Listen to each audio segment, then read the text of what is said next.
Talk. Assalamualaikum warahmatullahi wabarakatuh. Selamat pagi Sobat Dropmed. Apa kabar hari ini? Sebelum kita masuk ke opening yang seperti biasa di Dropmed Talk, izinkan saya menyapa dulu Sobat Dropmed yang ada di Instagram Live @center Dropmed. Halo, apa kabar? Jangan lupa teman-teman untuk selalu stay tune di IG Live atau Instagram Live-nya Dropmed Talk karena kita akan membahas sesuatu yang luar biasa menarik. Kalau dari kemarin kita sudah bahas beberapa penyakit infeksius yang kali ini berbeda. Di Dropmed Talk hari ini kita punya episode khusus untuk kesehatan mental. Dan sudah hadir bersama kita di sebelah kanan saya ada Mas Dito Aryo Prabowo, sarjana psikologi, magister psikologi. Beliau adalah dosen psikologi bidang industri organisasi Fakultas Psikologi Universitas Diponegoro. Mas Dito, selamat pagi. Pagi Mbak. Ya, terus jadi bawaannya harus kalem gitu. Ya, harus tetap semangat di akhir pekan ini. Akhir pekan ini. Kita take-nya akhir pekan banget. Mas itu apa kabar hari ini? Baik Mbak, alhamdulillah. Baik, udah saya nanya tadi ternyata ya kayak keulang lagi gitu. Tapi gimana? Mas itu nih datang jauh-jauh dari Semarang. Gimana tadi perjalanan hari ini Mas itu? Saya jalannya itu kemarin Mbak ke Jogja. Oh, kemarin. Malam-malam setelah ngajar. Oh, semangat gitu. Spesial untuk Sobat Dropmed semua. Asik, Sobat Dropmed. Jadi Mas Dito ini dosen psikologi bidang industri organisasi. Boleh diceritain sedikit dong Mas Dito, itu tuh sebetulnya apa sih dosen psikologi bidang industri organisasi? Ya, jadi bidang psikologi industri organisasi itu merupakan satu dari beberapa bidang kajian yang ada di Fakultas Psikologi. Jadi ada psikologi klinis, psikologi perkembangan, pendidikan, industri organisasi, sampai ke sosial gitu. Nah, semuanya ini berkaitan dengan target atau setting yang akan dibahas terkait ilmu psikologinya itu. Dan untuk di psikologi industri organisasi itu yang dibahas adalah bagaimana sebenarnya kesehatan mental di dunia pekerjaan gitu. Jadi, Pas banget ya Pak ya. Pas banget sama tema kita hari ini tentang bullying di dunia kerja. Memangnya ada nggak sih Sobat Dropmed bisa tuh kasih komen di bawah? Memangnya ada bullying di tempat kerja? Boleh juga mungkin kalau misalkan Sobat Dropmed berkenan kepengen sharing, silakan untuk langsung juga tulis cerita Sobat Dropmed di kolom komentar IG Live kita. Oke, kita langsung ke topik kita hari ini Mas itu. Kalau bullying di sekolah gitu-gitu kita sering dengar ya. Cuma kalau yang satu ini nih, bullying di tempat kerja. Itu yang kayak apa Mas itu? Oke, jadi kita perlu melihat dulu apa itu definisi atau pengertian dari bullying sebelum kita bisa menjawab pertanyaan itu ya. Sebenarnya bullying itu banyak sekali Mbak Rima cara untuk memahaminya. Dan berbagai negara itu juga menggunakan term yang berbeda loh. Oke. Contohnya ada yang istilahnya kalau di Amerika itu lebih dikenal dengan istilah workplace aggression. Workplace aggression. Ya, jadi agresi. Oh. Sementara kalau di Belanda atau di daerah Skandinavia itu dikenal sebagai mobbing. B-I-N-G. Oh wow. Mobbing. Jadi memang ada banyak sekali istilah yang dikenal untuk memanggil perilaku yang tidak menyenangkan atau mengganggu di tempat kerja gitu. Nah, tapi kalau kriterianya sendiri terkait dengan bullying ya, itu sebenarnya bisa apapun. Asalkan perilakunya itu memang bertujuan untuk menyakiti orang lain yang dilakukan secara berulang dan kemudian itu menetap, artinya dilakukan terus-menerus. Kemudian yang kedua ada dinamika kekuasaan.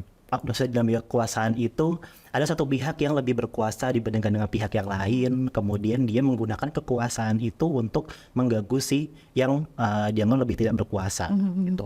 Kemudian yang kedua tentunya ada rasa tidak suka, ada kebencian yang menyebabkan bullyingnya itu terjadi. Nah, bullying itu juga kadang ketika dilakukan terus-menerus itu nantinya durasi atau keparahannya itu semakin meningkat.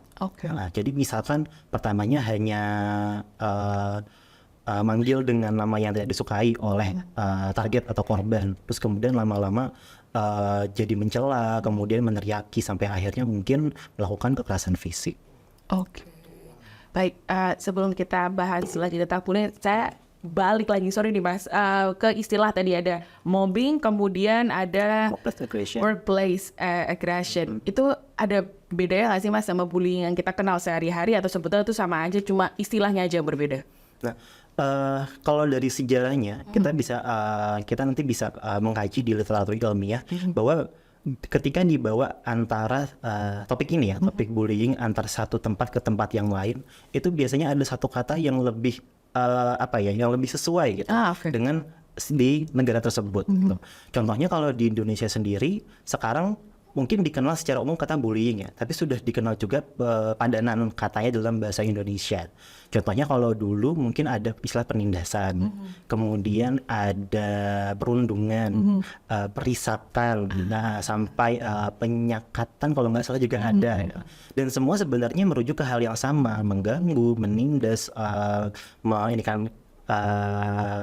orang lain gitu. Tindakan yang tidak mengenakan gitu ya buat orang lain. Jadi sebetulnya kalau tadi boleh balik lagi ke definisi bullying, itu adalah sesuatu yang niatnya gak baik gitu ya Mas itu ya. Jadi memang sudah dari si pelaku tuh punya niat yang gitu, coba dulu punya niat yang kepengen sekali untuk bertindak tidak mengganggu untuk si korban. Dan ternyata di tempat kerja sendiri juga sudah terjadi tadi seperti Mas itu bilang, biasanya dari atas ke bawah gitu ya, yang punya power ke yang less.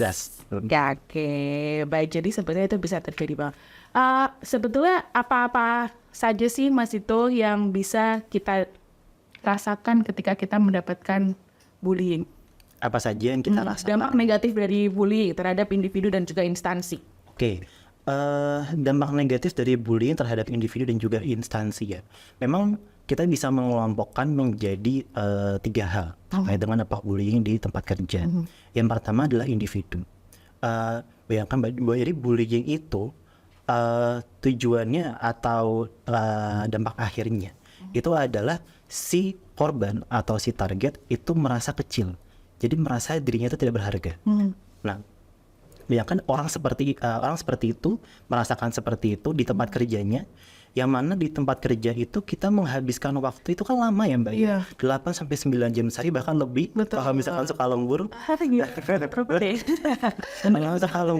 Kemudian sudah begitu berada dalam lingkungan kerja yang malah menekan dia, malah mengganggu dia. Kalau hal itu terjadi, tentunya yang dirasakan adalah yang pertama kecemasan. Bagaimana setiap bangun pagi gitu ya, harus mengingat lagi bahwa malas banget ya, harus ketemu lagi, ini mungkin akan bertemu dengan penindasan itu. Kemudian setelah itu, sebenarnya dampak yang kedua ini, setelah dia merasakan kecemasan, kemudian ada tekanan psikologis, yang akan jadi dampak berikutnya adalah produktivitas. Karena pasti kan ketika seseorang itu dia mengalami yang namanya bullying, dia tidak bisa konsentrasi dengan pekerjaannya. Dan ketidakmampuan untuk berkonsentrasi inilah yang membuat dia pada akhirnya cara untuk dia mengerjakan mungkin jadi berkurang dan lain sebagainya. Dan perlu dilihat juga bahwa orang yang terkena atau yang mengalami bullying itu salah satu indikatornya adalah dia merasa tidak bisa lepas dari kondisi itu gitu. Karena mungkin tadi ya, kalau misalkan kondisinya yang lebih berkuasa, misalkan atasan yang membuli dia, padahal atasan ini adalah orang yang akan mengecek performance-nya, pekerjaannya. Bayangkan kalau orang seperti itu yang bertanggung jawab atas performa kerjanya dia adalah orang yang mengganggu. Dia tidak bisa lepas kan, gitu. Dia tidak bisa kabur dari situasi ini meskipun pengen gitu.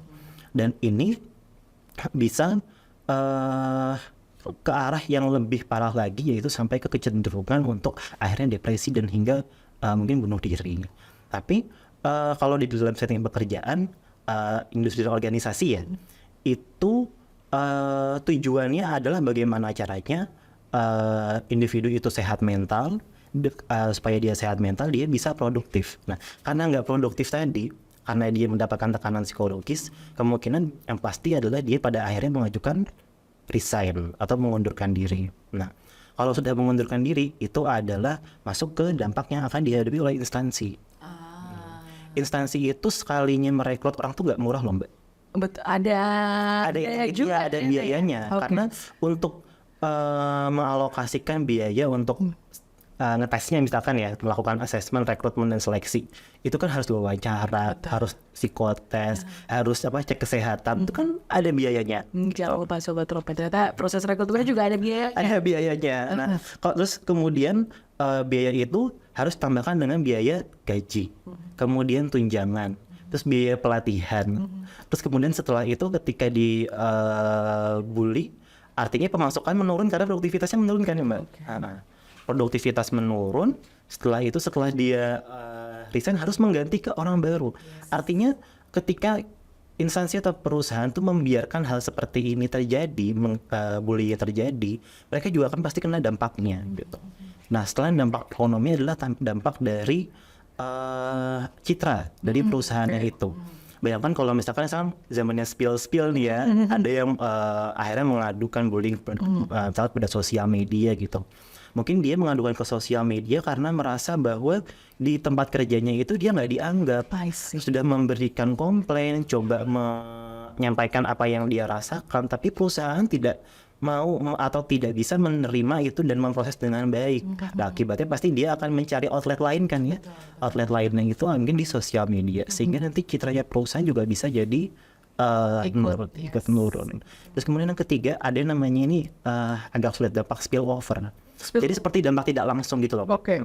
Gimana tuh? Nah, dampak tidak langsung itu bisa jadi begini. Misalkan Mbak Rima adalah atasan saya. Kemudian Mbak Rima membuli saya. Gitu ya.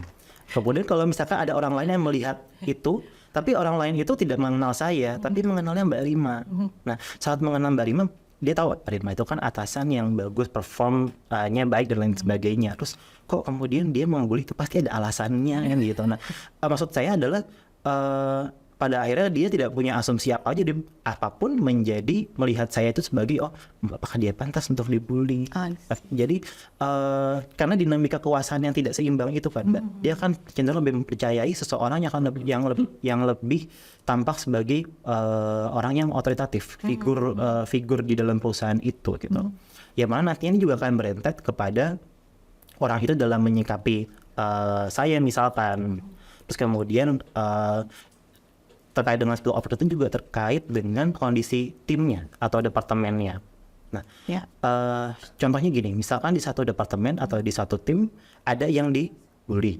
Nah, pasti kan itu akan menghasilkan dinamika yang tidak mengenakan ya untuk teman-teman kerjanya yang lain. Yang tadinya harusnya guyup, kemudian dinamis, itu jadi tidak ada jadi kaku dan jadi sulit untuk saling berinteraksi, yang mana juga akan menurunkan produktivitasnya juga. Jadi sebetulnya ini rentetannya banyak dan POV-nya juga banyak. Tapi kalau bisa boleh dirangkum, dampak negatifnya itu sebetulnya individu sama instansi, individunya jadi merasa tidak berharga, kemudian secara nggak langsung terus produktivitasnya jadi turun, kemudian ke instansi juga ternyata nanti ngefek ke image perusahaan tersebut, nanti dari ekonomi juga kena karena harus ada proses rekrutmen lagi dan lagi. Dan yang terakhir adalah spillover tadi. Spillover tadi yang ternyata juga harus kita langsung. Ya, betul. Nah, kita udah tahu nih Mas Dito tentang dampak negatif bullying. Saya rasa juga Sobat Tropet juga aware banget sama bullying itu. Aduh, kasih efek yang sangat tidak mengenakan sebetulnya untuk semuanya. Tapi sebetulnya sekarang saya jadi penasaran, apa sih penyebab utama atau faktor seseorang sampai tega untuk melakukan tindakan bullying itu? Nah, yang perlu kita ketahui Mbak, ternyata kalau dari literatur atau penelitian mengenai bullying di tempat kerja, itu kita tidak bisa mengisolasi atau membahas satu faktor aja. Jadi secara umum, ini beberapa sudut pandang ya. Tapi secara umum itu kita mengenal ada dua faktor yang menyebabkan terjadinya workplace bullying. Yang pertama adalah work environment, jadi dari lingkungan kerjanya, dan yang kedua itu namanya individual disposition, jadi karena orangnya. Mungkin kita bisa bilang seperti faktor psikologis dan faktor situasional ya. Jadi kalau faktor psikologis dari orangnya itu memang orang-orang yang ketika di dalam studi itu dilihat sebagai seorang bully, itu mereka secara kepribadian tuh lebih menunjukkan kepribadian yang tidak stabil secara emosional. Itu nama kepribadiannya adalah neuroticism. Neuroticism. Jadi kecenderungan seorang untuk merespon emosinya itu dengan secara tidak stabil. Contohnya, misalkan lebih cepat untuk mengungkapkan ekspresi kemarahannya, gitu. Terus kemudian ketika melihat sesuatu yang tidak mengenakan, dia itu akan cepat tuh berkomentar yang sifatnya negatif, gitu. Lalu lebih mudah juga untuk merasa cemas, gitu. Nah, itu salah satunya, karena tetap banyak sekali faktor-faktornya, cuma secara kepribadian yang saya ketahui itu adalah tentang autism. Kemudian kalau secara work environment, ini ternyata berkontribusi juga Mbak Rima, bahwa ternyata bukan hanya dari faktor psikologisnya ini, neuroticism itu jangan salah Mbak, ini tuh banyak orang-orang yang neuroticismnya itu tinggi. Oke. Gitu. Tapi belum berarti dia akan menjadi seorang bully. Nah, kenapa tidak langsung jadi seorang bully gitu ya? Karena orang yang untuk bisa menjadi seorang bully juga harus melihat dari kondisi kerjanya atau lingkungan kerjanya. Oke. Workplace bullying itu banyak dikarakteristikkan dari lingkungan kerja yang tidak ada sistem organisasinya itu yang ajak. Nah, jadi misalkan kondisi yang terlalu ketat, yang terlalu kaku, atau malah terlalu loose, terlalu fleksibel, itu kan artinya di situ ada mengisi kekosongan aturan ya kalau fleksibel itu ya. Itu yang menyebabkan munculnya work bullying di tempat kerja gitu. Kemudian setelah itu juga yang penting itu ternyata adalah leadership. Jadi kepemimpinan dari atau manajerial ya, dari perusahaan itu juga sangat berpengaruh. Ketika seorang leader itu dia terlalu otoriter atau dia terlalu loose, terlalu fleksibel, apa aja silahkan gitu, itu akan menjadikan tempat kerja itu tadi yang pertama kalau misalkan otoriter tadi dia akan menjadi terlalu ketat kan, dan keketatannya itulah yang nanti membuat orang itu akan merasakan stres kerja. Dan stres kerja itu mungkin dilampiaskan, apalagi dia tadi kan neuroticism tinggi kan, akhirnya dia menjadi saya lampiaskan ke rekan kerja yang saya anggap bisa untuk dilampiaskan gitu. Dan lebih empuk. Ya, terlalu kesalahan empuknya ya gitu. Iya betul Mas itu. Jadi sebetulnya kalau bisa kita bilang dari orang dari sisi psikologisnya ternyata sebetulnya dia juga insecure sendiri ya. Kenapa akhirnya dia melakukan tindakan bully itu? Karena selain tekanan lingkungan tadi, environment, tempat kerja, aturan tidak aja, kemudian leadernya segala macam. Kemudian dari dasarnya memang orangnya terlalu cepat terpantik, apapun itu, ya kan Mas itu. Dan yang paling bikin saya ini highlight tadi adalah ternyata karena dia punya insecurity juga ya untuk akhirnya. Iya, itu jadi ikat kalau di film-film nih ngomongin tentang yang bully itu kan ternyata dia itu di rumah atau di kondisi rumahnya ternyata tidak baik, atau dia merasa dia tidak bisa mengekspresikan diri dengan baik. Nah, itu ternyata ada studinya yang sedikit berhubungan dengan itu. Jadi ternyata orang-orang yang menjadi bully itu mereka menilai dirinya itu kurang berharga, atau menilai dirinya itu secara lebih negatif dibandingkan dengan orang lain. Artinya ketika dia memiliki cara pandang terhadap dirinya sebagai seorang yang negatif, mungkin dia akan melampiaskannya itu yang tadi mungkin di kehidupan pribadinya mungkin ya dia bawa ke tempat kerjanya dengan adanya stres kerja dan lain sebagainya, ada dia lampiaskan. Gitu. Itu kayak ada sedikit plot twist dalam setiap kehidupan ternyata ya Mas itu ya. Terus kalau kita misalkan sekarang udah tahu nih, kita dari Mas itu juga tadi sudah diceritakan salah satunya adalah mungkin di lain tempat dia merasa tidak berharga, justru di lain tempat dialah yang merasa atau yang dibully gitu ya Mas itu. Tapi kalau misalkan kita melihat tindakan bullying itu, si bully ini di kantor, di tempat kerja, itu sebetulnya kita harus gimana ya Mas itu ya? Berarti kita sebagai saksi. Yes, saksi dulu. Sebagai saksi. Okay. Sebagai saksi itu terkadang orang tanya-tanya kan ya Mbak ya. Kalau saya mendiamkan aja itu masuk bullying juga apa enggak ya gitu. Nah sebenarnya memang ada beberapa cara untuk menyikapi sebuah bullying. Ada, jadi seperti matriks itu Mbak, ada yang aktif ke pasif dan ada yang konstruktif ke destruktif. Jadi kalau yang aktif itu dia bisa konstruktif. Jadi dia memberikan bantuan kepada si target, kemudian dia bantu untuk mengadukan kepada perusahaan.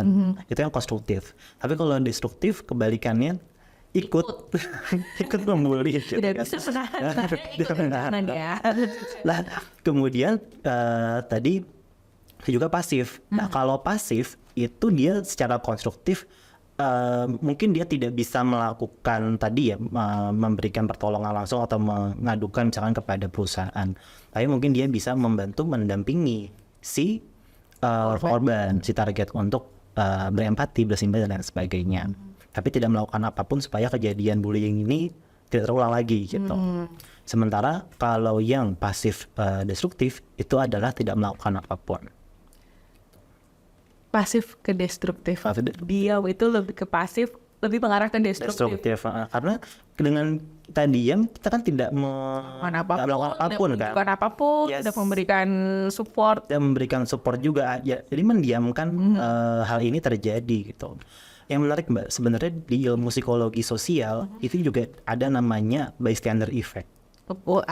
Bystander effect. Jadi ketika satu orang itu berada di saya kasih contoh ya, misalkan ada Mbak Rima lagi jalan di sebuah gang gitu ya. Nah, kemudian tiba-tiba ada yang lari gitu, nyerempet Mbak Rima, ternyata bawa misalkan dompet Mbak Rima diambil gitu. Kemudian Mbak Rima bilang tolong. Nah, misalkan kalau misalkan Mbak Rima ada di jalan yang sepi dan di jalan yang rame, kira-kira Mbak Rima itu akan lebih mungkin ditolong di jalan yang mana? Yang sepi apa yang rame? Sepi. Yang sepi? Iya. Kenapa yang sepi? Kan introvertnya. Ternyata jawabannya ya. Banyak orang sebenarnya mengira lebih banyak tolong di tempat yang ramai. Karena kan banyak orang yang melihat nih. Tapi ternyata semakin banyak orang yang melihat, itu semakin banyak juga orang yang merasa apakah aku adalah orang yang tepat ya untuk membantu dia gitu. Itu yang namanya bystander effect. Karena mereka itu mengalami namanya diffusion of responsibility. Jadi bingung tanggung jawab siapa nih yang harus menolong ini. Lempar-lempar. Yes gitu. Karena bingung kan. Dan belum tentu juga kalau misalkan saya bantu, saya punya kemampuan untuk ngejar si yang udah ngambil dompet Mbak Rima nggak gitu. Iya betul. Nah, kalau bystander itu dia lebih efeknya itu memang ditemui di jalan yang ramai atau di tempat yang lebih ramai. Tapi kalau di tempat yang lebih sepi, itu cenderung lebih mudah untuk seorang menolong. Karena tahu bahwa gak ada lagi yang dia cuma saya yang bisa lakukan itu gitu. Nah, kalau saya bawa lagi ya ke konteks bullying tempat kerja, artinya ketika hal ini terjadi, yang perlu kita sadari sebagai seorang saksi itu adalah mengetahui yang pertama, saya tuh bisa melakukan apa. Nah, saya bisa melakukan apa ini adalah salah satunya mengetahui regulasinya kalau di tempat kerja itu gimana sih? Apa yang bisa dilakukan? Apakah peraturannya itu ada? Saya harus ngomong ke siapa? Itu harus diketahui gitu. Dan sebenarnya tugas perusahaan juga sih Mbak untuk memberikan pemahaman kepada seluruh karyawan bahwa kalau mereka menjumpai gak hanya terkait bullying ya, misalkan ada harassment dan lain sebagainya yang mengganggu produktivitas, itu bisa dilaporkan ke siapa gitu. Nah itu yang perlu diketahui dulu pertama. Harus establish juga perusahaan berarti ya Mas Vito ya untuk bisa memberikan perlindungan kepada semua timnya. Ya, oke. Tadi dari sisi saksi. Kemudian kalau dari korbannya sendiri, apa yang bisa kita lakukan Mas Vito untuk mengatasi tindakan bullying ini? Oke. Kalau korban itu sepanjang yang saya tahu, yang pertama dilakukan adalah membangun rasa kepercayaan diri dulu. Karena korban bullying itu cenderung menganggap bahwa dirinya itu tidak berharga. Ya kan bayangkan setiap hari dihina, diejek dan sebagainya. Itu kan pasti meruntuhkan kepercayaan diri kita. Kita nggak merasa mampu. Gitu. Nah, sebenarnya di psikologi itu juga ada yang dikenal sebagai modal psikologis. Kalau modal itu kita kenalnya buat usaha ya gitu ya. Mikir uang. Ya, uang.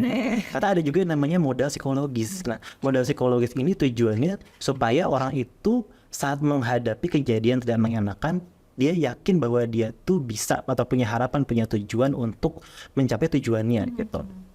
Nah, model psikologis ini dibutuhkan supaya seorang korban itu dia punya percaya diri, kemudian dia yakin bahwa dia punya kemampuan, kan dia udah diterima di pekerjaan di situ, artinya dia mampu kan. Gitu. Kemudian yang ketiga adalah dia punya harapan, apa yang sebenarnya dia pengen capai di dalam perusahaan itu, apa yang kira-kira terjadi kalau dia terus-menerus menerima bullying ini gitu. Nah, setelah melakukan ini, jadi meyakinkan dirinya dulu bahwa dia mampu untuk menghadapi ini.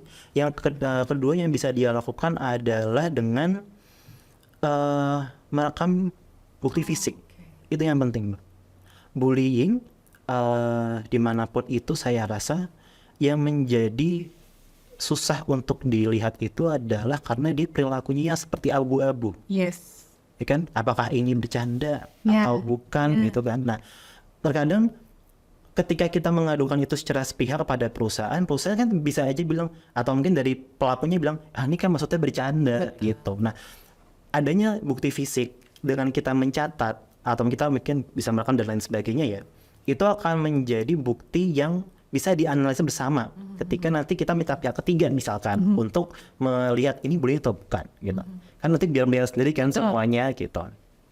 Nah, itu yang paling penting karena itu kita meng-establish dan melegitimasi bahwa kita itu dibully itu dari situ. Terus kemudian yang ketiga, kita cari dari regulasi di perusahaan, itu kita harus lapor ke siapa? Ke HRD kah? Atau bisa ke manajer kah? Atau langsung ke pimpinan perusahaan kah? Ini tergantung dengan perusahaannya. Tadi Mbak Rima juga bilang harus establish juga perusahaan. Nah itu perusahaan itu kan ada yang concernnya itu macam-macam ya. Dan salah satunya mungkin adalah concern dari si bullyingnya itu. Biasanya sih kita ke HRD atau ke SDM. Nah, kalau misalkan ternyata tidak bisa, kita bisa mencari pertolongan dari komunitas di luar yang concern mengenai ini. Nah, ada beberapa komunitas yang saya tahu tuh dua. Yang pertama komunitas sejiwa. Ya, sejiwa namanya sejiwa.org. Sejiwa.org ini dia komunitas ya, lebih ke kumpulan psikolog dan ahli kesehatan mental yang membantu kalau ada proses sexual harassment, abuse, trauma itu bisa ke situ. Tapi di Jakarta itu kalau nggak salah.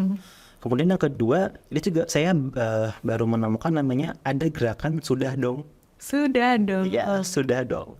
Jadi gerakan Sudah Dong ini memang khusus untuk membahas mengenai workplace bullying. Dan kalau nanti cari di Google gitu ya, Sudah Dong, atau gerakan Sudah Dong, nanti akan ketemu dengan buku panduannya, Mbak. Dan buku panduannya itu mungkin nanti bisa dicek juga oleh Sobat Tropmed semua. Itu nanti ada, misalkan sebagai korban apa yang saya lakukan, sebagai saksi apa yang saya lakukan, dan sebagai perusahaan yang paling penting apa yang bisa dilakukan. Kan ada SOP-nya ya. Ada SOP-nya kan. Kalau kita nggak tahu SOP-nya apa, kita nggak bisa. Ini kan, itu kayak bingung. Harus gimana nih memposisikan diri, terus akhirnya malah jadi diam, dan ternyata diam itu pasif destruktif. Kuliah 1 SKSM masuk banget ya. Betul. Jadi ternyata tadi untuk amit-amit, kalau misalkan kita jadi korban amit-amit sekali, itu kita harus pokoknya jangan putus harapan, tetap harus percaya diri. Kita walaupun baru sedih-sedih gitu, jangan lupa ketika sedang dibully, kita harus tetap bisa punya clear mind dan punya logika tetap jalan. Jadi jangan lupa untuk direkam atau pokoknya ada bukti fisik gitu ya, Mas itu ya. Dan setelah itu kita harus tahu untuk bisa lapor ke siapa. Kalau di kantor itu seperti tidak memungkinkan, Sobat Trompet tadi yang sudah dikasih tahu Mas Tito bisa langsung coba cek di sejiwa.org atau sudah dong. Jadi di Google. Sudah dong, itu adalah komunitas supaya kita bisa kembali bangkit dari tindakan bullying. Oke, kita udah ngobrol tentang bullying itu apa, cara mengatasinya sedikit itu bagaimana, kemudian kenapa sih bullying itu sampai bisa ada. Kalau ini pertanyaan yang sedikit, saya sambil deg-degan tanya satu ini.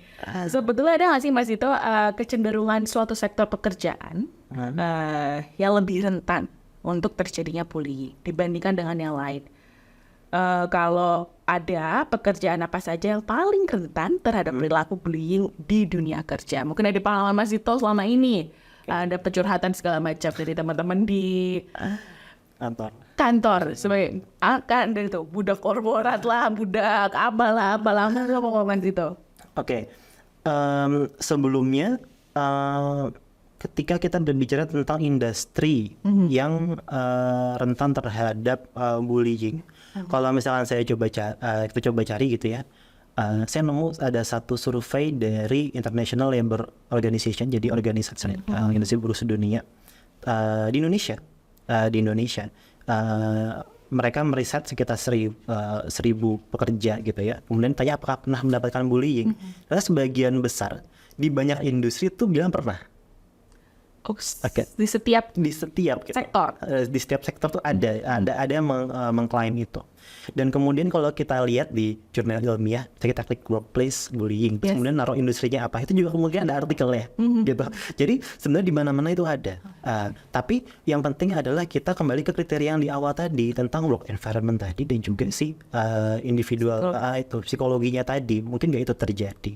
Nah, ada juga ini saya dapat informasinya sebenarnya dari satu literatur organisasi sumber daya di Amerika. Nah, mereka berpendapat bahwa beberapa kriteria yang bisa menjadikan satu industri itu lebih rentan terhadap bullying. Yang pertama itu adalah pekerjaan di mana orang dengan status yang tinggi dan status yang rendah itu bekerja bersama. Gitu. Misalkan kayak direktur terus kemudian bekerja bersama dengan anak magangnya gitu. Itu kan ketimpangan kekuasaan yang jelas ya, dan itu akan memungkinkan seseorang untuk mendapatkan tindakan bullying.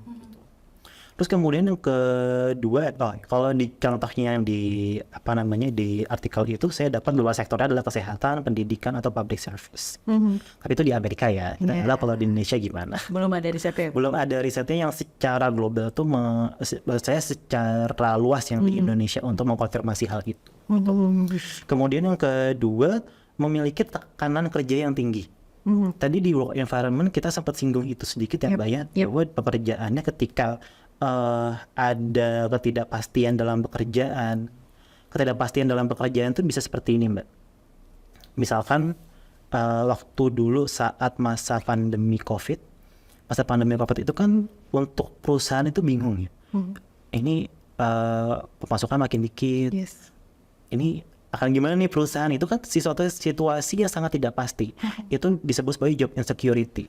Jadi perusahaan tidak aman mengenai pekerjaannya, bakal dikeluarkan kah, bakal di PHK kah, atau bisa tetap survive kah. Nah, ketidakpastian itu akan menyebabkan tekanan kerja yang tinggi dan akan menghasilkan bullying. Kemudian satu lagi yang saya dapatkan adalah banyak orang-orang yang high achiever atau perfeksionis. Karena adanya orang-orang seperti ini itu akan menjadikan kemungkinan dia tuh kurang toleran terhadap kesalahan orang lain. Ketika kurang toleran, akhirnya muncullah bullying. Jadi ternyata sebetulnya ini ada di semua sektor. Cuma tadi kalau misalkan menilik sebuah studi di Amerika, memang sektor pendidikan, kesehatan, dan public service. Public service itu PSA, saya ingat ya, public service announcement. Seperti ya ASN dan teman-temannya itu ya. Oke, cuma di Indonesia sendiri masih belum ada studi khusus yang akhirnya mengatakan bahwa sektor ini lebih rentan terhadap bullying gitu ya, Mas ya. Karena saya tulang dikit ya, karena memang konteksnya itu berkaitan dengan tempat kerjanya kan. Kalau saya misalkan tadi ngomongin tentang kesehatan. Mungkin ada satu rumah sakit gitu ya, mungkin dia lebih bisa secara organisasi itu memungkinkan orang-orang bekerja dengan baik. Setelah satu lagi itu ada yang kurang bisa menunjukkan itu. Jadi kembali lagi kan ke pertempatan masing-masing. Betul. Seperti singgung tadi soal sektor pendidikan. Berarti kalau di dunia akademisi sendiri Mas Dito ngelihatnya gimana, Mas?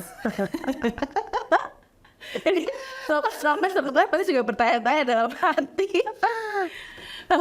Ada pandangan sedikit mungkin Mas Dito. Nah, kalau sektor pendidikan itu tadi kita bisa lihat lagi ya, apakah memenuhi tadi ketiga kriteria itu.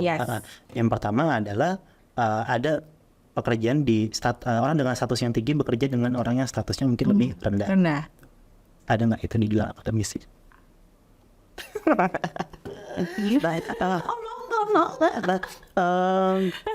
Nah, sebenarnya kita melihat itu, dan itu kemungkinannya ada atau tidak, saya rasa ada kemungkinannya. Karena apalagi kalau di akademisi dalam hal universitas di Indonesia misalkan, staf pengajar itu kan dan juga mahasiswa ya diminta untuk melakukan yang namanya tridharma, pendidikan, pengajaran, penelitian, dan juga pengabdian.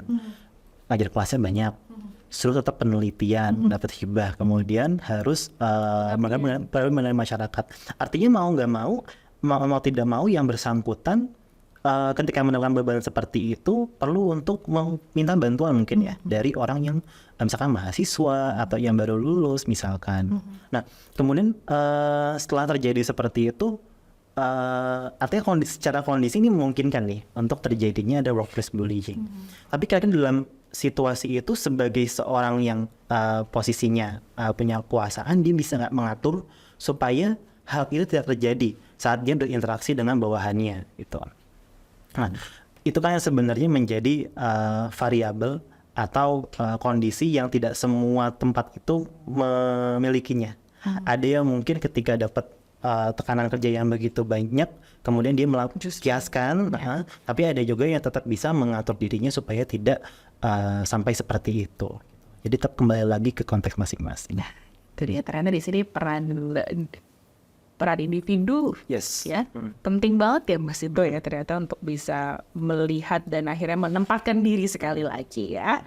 Oke, itu tadi tentang industri-industri yang sebetulnya bisa dibilang lebih rentan terhadap tindak bullying.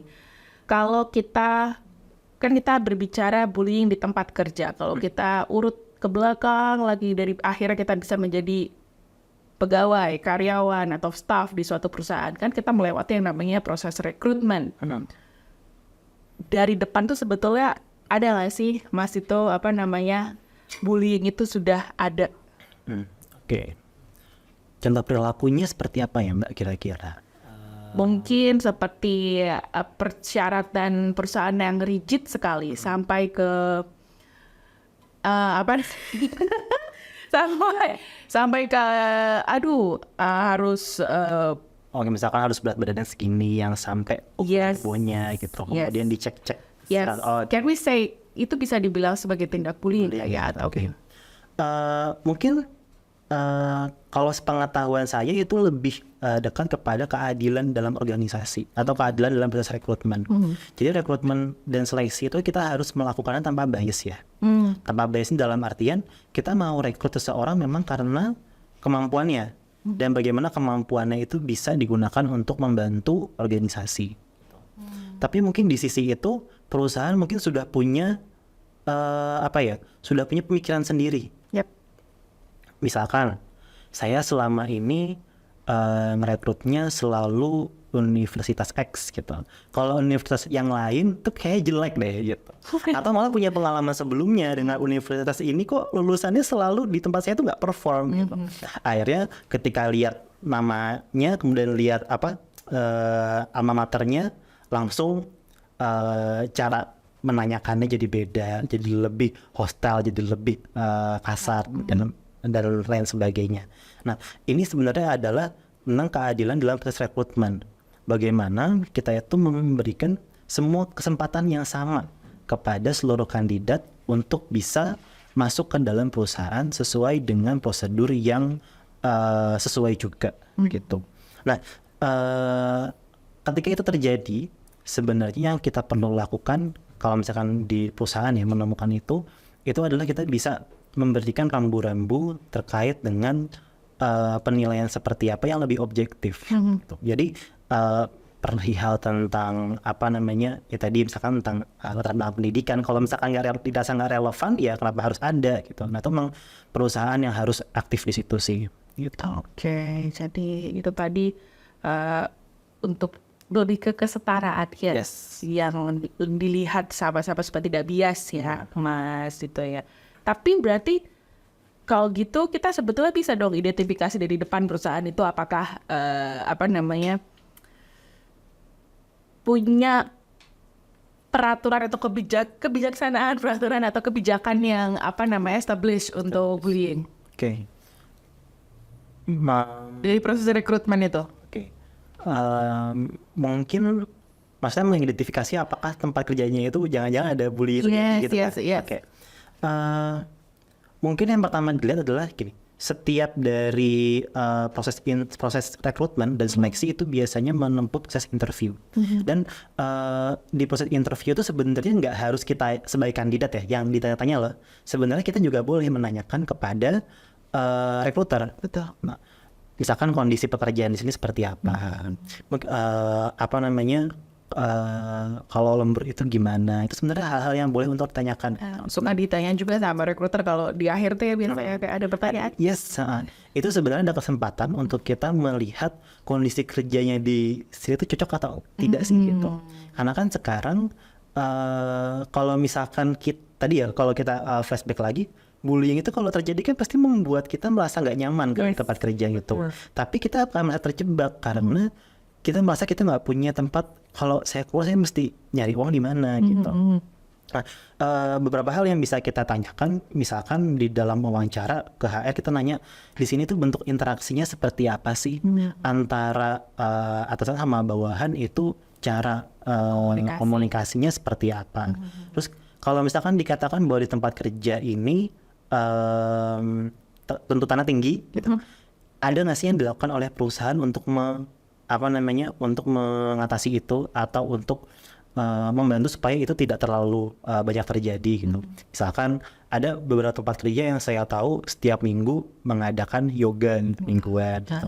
Ada yang setiap misalkan quarter atau setiap tahun ada jalan-jalan kemana. Karena sebenarnya itu adalah salah satu indikasi kan bahwa ternyata dia itu menyediakan ranah untuk mendukung kesehatan mental gitu. Nah, kalau misalkan ada yang justru mengatakan bahwa di sini sangat rigid dan lain sebagainya, mungkin kita perlu untuk cross check juga dengan pengalaman dari orang yang pernah ada di perusahaan itu gitu. Mungkin di internet kita bisa cari tempat yang turnover-nya tinggi, yang banyak orang keluar, itu juga keluar masuk, itu juga salah satu indikasi sebenarnya. Tapi meskipun indikasinya banyak hal ya, cuma artinya di dalam, kalau kita misalnya ke tempat kerjanya ini banyak orang yang keluar masuk, itu bisa kenapa ya, itu kan it makes us wonder gitu. Dan itu mungkin bisa jadi salah satu yang perlu diperhatikan juga di dalam proses rekrutmen. Oke, itu tadi Sobat Tromed beberapa hal yang harus kita perhatikan, utamanya sebenarnya bisa kelihatan kok ya waktu kita ada wawancara dengan pihak rekruter. Sebelum kita masuk ke pertanyaan yang sudah ada di IG Live, terima kasih Sobat Tromed yang sudah join. Ada satu lagi pertanyaan terakhir. Kalau tadi kita lihat dari individunya, sekarang kita pindah POV, pindah point of view ke instansinya. Kira-kira apa saja yang perlu dilakukan nih Mas Dito, terutama sebagai instansi untuk mencegah dan mengatasi kultur bullying di dunia kerja? Sebagai perusahaan, sebagai instansi, yang pertama dilakukan menurut saya adalah membuat desain pekerjaan atau organisasi yang tegas terkait dengan workplace bullying. Tadi kita bisa lihat sendiri bahwa di salah satu penyebabnya adalah kondisi pekerjaan yang terlalu tidak menentu atau bahkan sangat kaku sekali. Nah, di situ kita perlu melihat organisasi untuk bisa nggak untuk menanggulangi hal itu. Gitu. Kemudian yang kedua adalah kita membuat atau perusahaan itu membuat aturan yang terkait dengan, termasuk yang pertama adalah definisi. Yang dimaksud dengan bullying itu apa sih? Karena bisa beda-beda loh. Betul. Dan kemudian cara melaporkannya gimana? Terus kalau misalkan sudah saya mau melaporkan kemana? Prosedurnya seperti apa? Terus kemudian PIC-nya siapa? Konsekuensinya apa sih yang akan terjadi kalau misalkan saya membuli gitu? Nah, itu perlu dibuat dan perlu dituliskan. Dan kemudian setelah dibuat tentunya tidak bisa sampai kepada karyawan kalau tidak disosialisasikan. Jadi sosialisasi, kemudian training, sensitivity training contohnya agar lebih peka, kemudian lebih berempati itu dibutuhkan. Kemudian selanjutnya adalah tentang pemimpin. Karena pemimpin ini adalah tokoh yang nanti akan masuk di tengah-tengah karyawan gitu ya, tengah-tengah pekerja, di tengah-tengah staff. Pemimpin yang bisa memberikan dukungan. Ya kan? Jadi pemimpin yang mengayomi, jadi bukan pemimpin yang tinggal nyuruh-nyuruh aja, atau pemimpin yang malah nggak kelihatan sama sekali.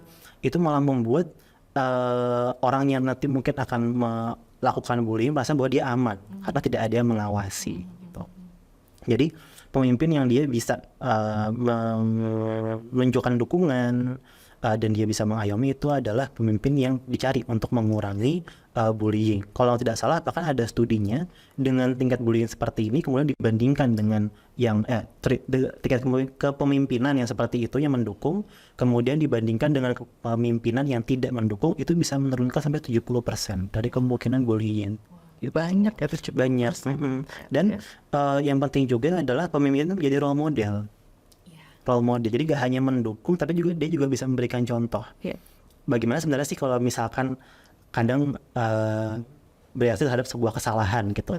Apakah pemimpinnya itu bakal menjadi yang marah-marah, ngecak-ngecak, atau yang dia bakal menjelaskan dengan baik gitu. Karena itu akan membuat orang kayak, oh ternyata pemimpin saya aja atau misalnya anak saya juga sampai itu membuli gitu. Artinya saya pun juga bisa, dan itu juga memberikan contoh mungkin kita nggak tahu selama ini ketika menghadapi rekan kerja atau bawahan yang perilakunya itu membuat kita jadi ingin ngerasani gitu ya. Tapi kita nggak tahu cara untuk menanggapinya itu gimana. Nah, dengan kehadiran pemimpin sebagai role model itu bisa membantu supaya rekan kerja yang lain tahu bahwa data cara untuk menyikapinya seperti itu.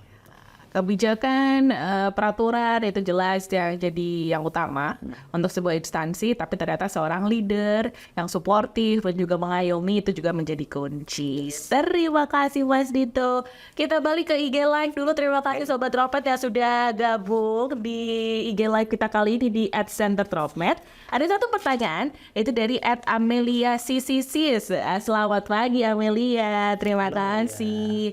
Tadi Mas Dito sempat juga cerita kalau ternyata definisi bullying itu ternyata beda-beda loh. Pertanyaan ini menyerempet kayak itu Mas Dito. Jadi bagaimana caranya akhirnya kita memberikan pemahaman tentang perbedaan dan batasan antara bullying dan candaan. Itu berarti kan definisi bullyingnya itu harus jelas. Yang dilakukan kolektif sehari-hari. Monggo Mas Dito. Biasanya yang pertama kali bisa kita lakukan untuk melihat apakah ini adalah sebuah bullying atau tidak. Yang pertama adalah kita lihat dulu pola perilakunya. Apakah pola perilakunya ini masuk akal atau biasa dilakukan di kita tempat lain pun tahu gitu kan, atau melakukan hal itu. Tapi kalau ini beda sendiri gitu. Nah, kemudian setelah itu yang kedua adalah identifikasi perasaan kita sendiri. Kemampuan kita untuk berempati. Berempati itu kan artinya kita meletakkan sudut pandang kita seperti dengan sudut pandang si orang itu ya. Nah, terkadang kebingungan itu karena kita tuh tidak mungkin belum berusaha untuk menempatkan kalau saya ada di posisi dia, misalkan diejek dan kayak gitu, saya suka nggak ya? Gitu. Saya oke nggak ya? Gitu. Nah, kemudian yang ketiga adalah mengevaluasi dari tempat kerjanya sendiri. Apakah di tempat kerja itu mempunyai regulasi yang sudah mengatur itu atau tidak gitu. Karena kalau misalkan sudah ada itu memudahkan kita untuk mengidentifikasi ini sebenarnya masuk ke bullying atau enggak.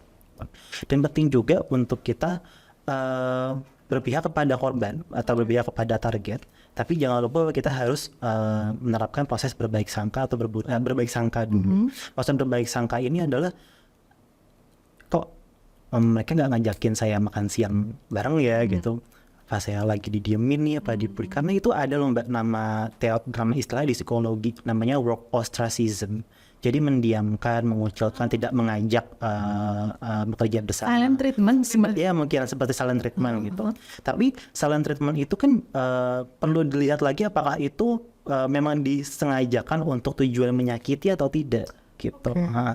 Di awal definisinya dari bullying itu karena ada sangat banyak, yang perlu dilihat adalah apakah itu berulang apa tidak, terus tujuan menyakiti atau tidak. Nah, jangan-jangan nih bisa jadi meskipun tidak semua mungkin begitu ya, didiemin karena yang bersangkutan itu juga selalu diem. Jadi karena selalu diem kemudian kok nampaknya wajahnya tuh kalau lagi diem tuh kayak mau ini gitu. Saya takut kalau misalkan saya sapa jangan saya dimarahin gitu. Kalau dia kelihatan selalu fokus gitu. Jadi mungkin ada ketakutan itu gitu. Nah, artinya yang dari pihak pun juga harus mengkonfirmasi kira-kira memang dia mendiamkan itu karena apa gitu. Jadi jangan-jangan memang ternyata karena belum kenalan aja gitu. Nah di sini mungkin pentingnya untuk melihat perspektif ya. Dan jangan lupakan juga bahwa yang namanya bullying itu dia berulang. Nah kondisi ini, bercandaan ini mengganggu dan kemudian berulang nggak? Terjadi terus-menerus nggak menggoda dengan satu nama panggilan, kemudian melakukan sesuatu yang sebenarnya seperti bercanda kalau pertama-tama, tapi kok dilakukan secara terus-menerus. Itu kita bisa identifikasi itu sebagai bullying. Oke, baik. Jadi semoga ini menjawab pertanyaan dari Mbak Amel at Amelia Sisi ya. Terima kasih pertanyaannya. Lalu tadi ini bukan bullying ya Mbak Amel. Terus kali. Bukan ya.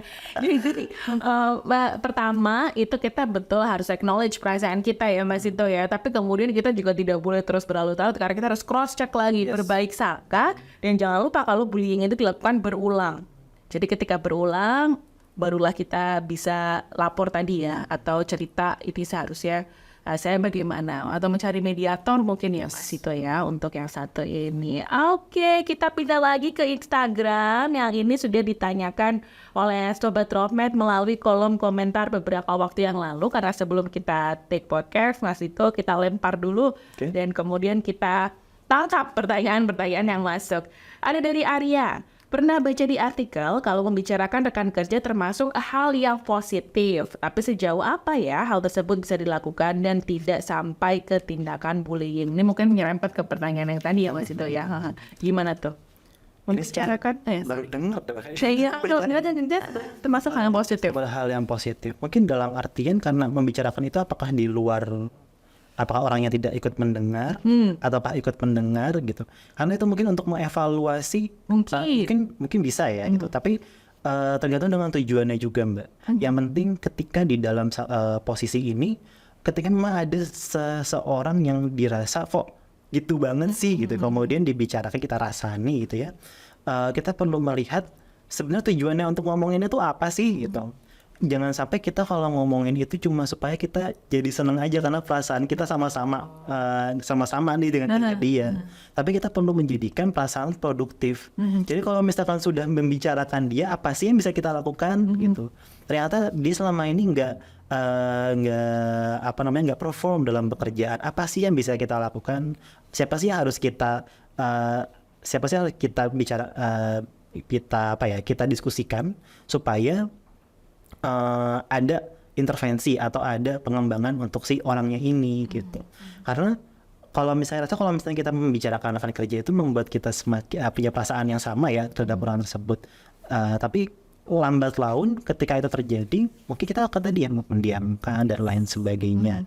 Nah, meskipun mungkin itu konteksnya akan sangat beragam sekali di setiap tempat kerja, namun perlu diingat bahwa kalaupun kita mau membicarakan keburukan, bicarakanlah keburukan itu dalam usaha untuk mencari solusinya.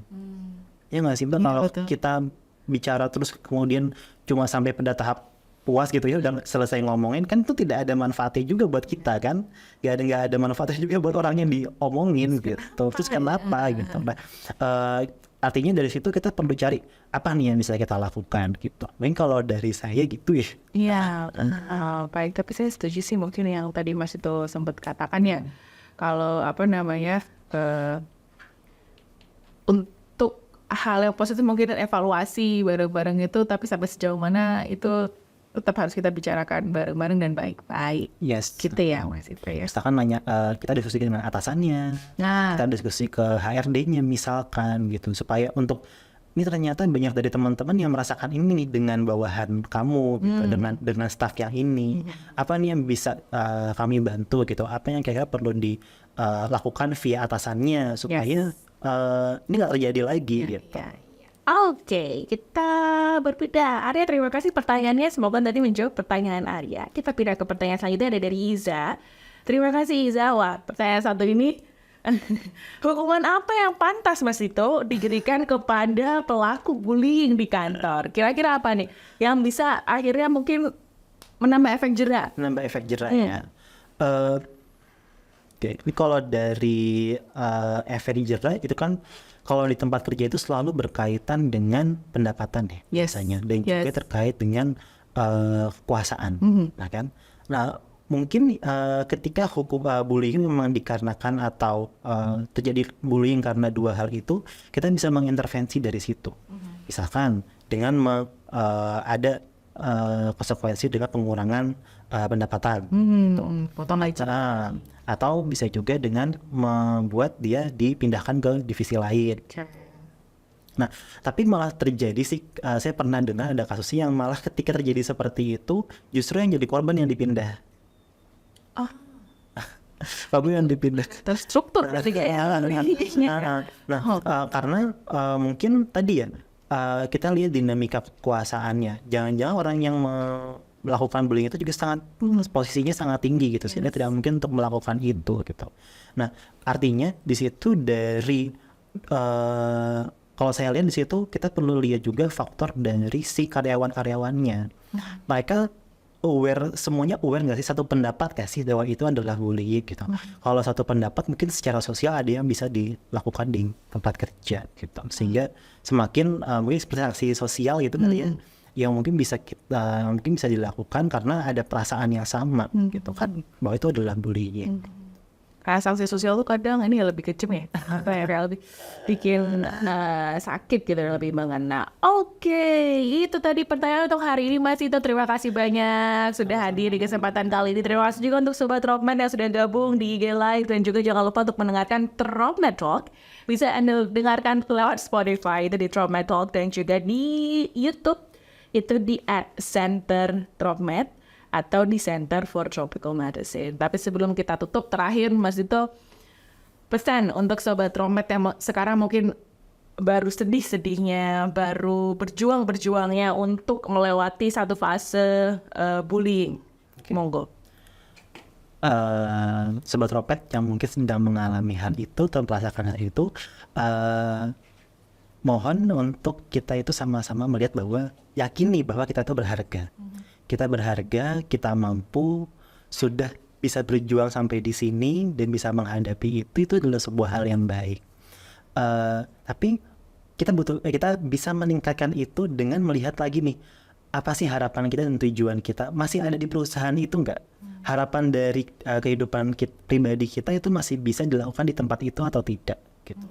Ketika bisa dilakukan artinya perlu bisa untuk diperjuangkan. Kalau bisa diperjuangkan, kita coba sama-sama untuk mencari pertolongan. Mencari pertolongan tadi ya, yang pertama tadi dengan rekan kerjanya, atau dari bagian yang mendukung seperti HRD atau atasan, dan kemudian tadi mulai bisa untuk mengumpulkan tadi bukti fisik untuk memungkinkan itu juga bisa dilihat oleh orang lain. Karena bullying itu meskipun sesuatu yang ternyata sangat banyak definisinya atau sangat luas, ketika orang melihat, orang bisa menentukan kok itu bullying atau tidak. Tapi oleh karena itu mungkin tidak hanya korban, pesan ini juga bisa lebih ke semua yang di dunia kerja, bahwa kita harus perlu meningkatkan empati dan kesadaran tentang bullying. Nice. Kita mungkin terbiasa saling ngejek, saling apa dan segala macam, tapi kalau misalkan kita menempatkan di posisi orang lain, mereka nyaman nggak dengan itu? Mereka bisa nggak untuk berhadapan dengan yang seperti itu setiap hari gitu? Nah, meningkatkan empati dan kesadaran, kemudian hargai setiap keberagaman. Karena terkadang keberagaman ini kemudian ada yang tidak suka, mungkin memunculkan konflik gitu, dan juga sampai bisa ke bullying. Oleh karena itu kita perlu juga untuk menghargai setiap karyawan kita, setiap rekan kerja. Agar semuanya bisa enak nih untuk bekerja di sini. Kalau semuanya pengen sama-sama nyaman di tempat kerja, sehingga pulang ke rumah pun bisa nyaman juga. Lalu pahami setiap regulasi dan tentang bullying ataupun tentang penindasan yang ada di tempat kerja. Beberapa negara itu sudah ada undang-undangnya, dan undang-undang ini di-enforce ke peraturan perusahaan. Tapi di Indonesia setahu saya belum ada yang spesifik ke sana. Nah, itu kita perlu untuk melihat itu juga bersama-sama, mengkaji itu supaya kita tahu ketika mendapati itu apa yang bisa kita lakukan. Terus kemudian yang terakhir, tadi saya cerita mengenai bystander, Yes. kita harus mulai mengubah supaya dari bystander kita menjadi upstander. Jadi upstander itu adalah yang tahu apa yang harus kita lakukan, hal-hal yang bisa kita berikan kepada target atau korban, dan langkah-langkah apa yang bisa kita ikuti gitu supaya proses bullying ini tidak terjadi di perusahaan tempat Sobat Dropmed semua bekerja, dan menjadi tempat yang nyaman, karena banyak yang bilang kan perusahaan atau kantor itu kan rumah kedua kita ya, karena kita lebih lama di situ dibandingkan di rumah, dan kita tidak mau kan kita ada di sebuah rumah yang kita sendiri nggak nyaman tinggal di situ. Supaya lebih sat-sat wat-wat lagi, jadi kita sama-sama bisa mencegah tindakan bullying tadi. Oke, terima kasih banyak Sobat Dropmed sudah mendengarkan Dropmed Talk hari ini. Jangan lupa untuk follow Instagram kita, itu ada di @centerdropmed, dan juga subscribe YouTube channel Center for Tropical Medicine. Spotify juga untuk Dropmed Talk. Terima kasih, saya Rima pamit undur diri. Wassalamualaikum warahmatullahi wabarakatuh. Sampai jumpa.